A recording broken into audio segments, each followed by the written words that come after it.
আজকে আমরা একটা বিচিত্রময়ী কার কোম্পানির ব্যাপারে কথা বলবো। যে কোম্পানি গাড়ি তো বানায় কিন্তু গাড়ি রাস্তার জন্য বানায় না। যে কোম্পানি গাড়ি তো বানায় কিন্তু গাড়ি বেচতে ভুলে যায়। যে কোম্পানি ভেরিয়েন্ট তো লঞ্চ করে কিন্তু সেই ভেরিয়েন্টে ফিচার্স দিতে ভুলে যায়। যেই কোম্পানির অবস্থা এরকম যে প্রিপারেশন নিয়ে যায় ম্যাথামেটিক্সের এক্সামে আর গিয়ে দেখে ড্রয়িং এক্সাম, তো একেই চলে আসে। এই অদ্ভুত বিচিত্রময়ী কোম্পানির নাম হচ্ছে সিট্রান। নামেই যদি এত কনফিউশন থাকে যে বসবো না দৌড়াবো, তাহলে কোম্পানির কি অবস্থা হবে সেটা তো আপনারা বুঝতেই পারছেন। 2020-তে এই কোম্পানি ভেবেছিল যে ইন্ডিয়াতে এন্ট্রি নেবে, কিন্তু 2020-তে এই কোম্পানির আগে চলে এসছে করোনা, তো সেই ভয়ে এই কোম্পানি আর এন্ট্রি নিতে পারেনি। আর সেই সময় যে অবস্থা ছিল যে মানুষ শোরুম তো দূরের কথা, নিজের গ্যারেজ অবধি যাওয়াটাই দুষ্কর ছিল। কিন্তু 2021-এ এই কোম্পানি সব চিন্তা ভাবনা করে একদম পুরো গ্র্যান্ড প্ল্যানিংয়ের সাথে লঞ্চ করে দিল সিট্রন C5 হাওয়া ক্রস।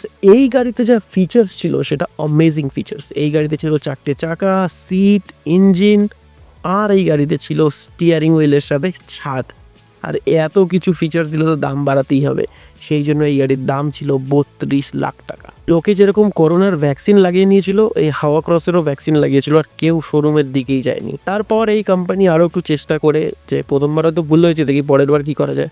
পরের বার আবার লঞ্চ করে তার ফেস লিফট সিট্রন C5 হাওয়া ক্রস। আর এইবার তো আরও বেশি প্রবলেম হলো যে ফিচার্স কমিয়ে দিল, উল্টো গাড়ির দামই বাড়িয়ে দিল। কত জানেন? 34 লাখ। তারপরেও এই কোম্পানির আর গাড়ি ফাড়ি চলে না। কোম্পানি চেষ্টা করে, তারপরে এদের মনে হয় যে না, এত দামি গাড়ি নেই, ইন্ডিয়াতে একটু কম দামি গাড়িটার একটু লঞ্চ করা হোক। তারপরে এরা লঞ্চ করে দেয় সিট্রন C3।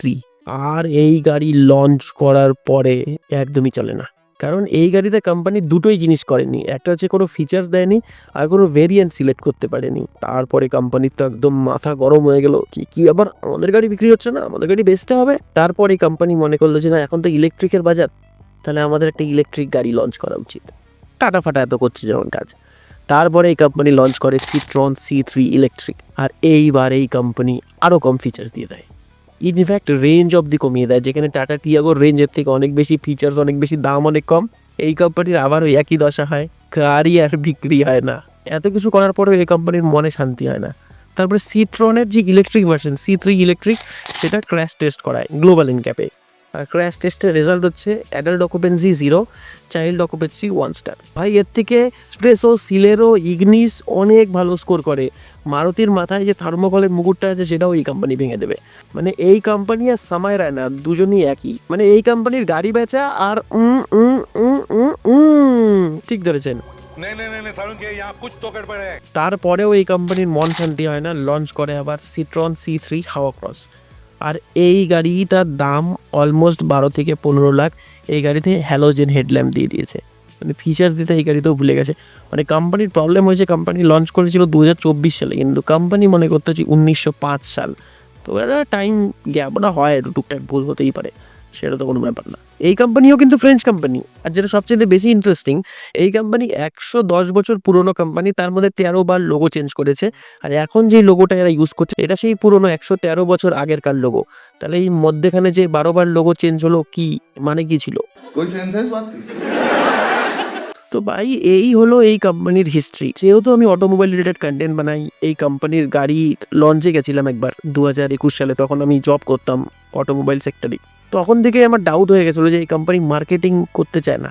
মনে হয় এই কোম্পানি মার্কেটিং নিয়ে কোনো রকমের সিরিয়াস না, জানি না এই কোম্পানি কী করতে চায়। তো দেখুন, আমি অটোমোবাইল রিলেটেড ভিডিও বানাই, তো আবার এটা কাজ যে আপনারা কোন জায়গাতে আপনাদের টাকা ইনভেস্ট করবেন সেটাও একবার দেখা উচিত। তো ডেফিনেটলি ভাই, আমি তো রেকমেন্ড করবো না যে সিট্রয়েনের কোনো গাড়ি কেনেন না, রিসেন্ট ভ্যালু পাবেন না, কিচ্ছু পাবেন না, ঠিক আছে। আর কোম্পানি যদি চলেও যায় কিছু করার নেই, কারণ এই কোম্পানি তো নিজেই কনফিউজ, থাকবে না করবে, কি করবে কিচ্ছু জানে না, শুধু আছে বাস আছে।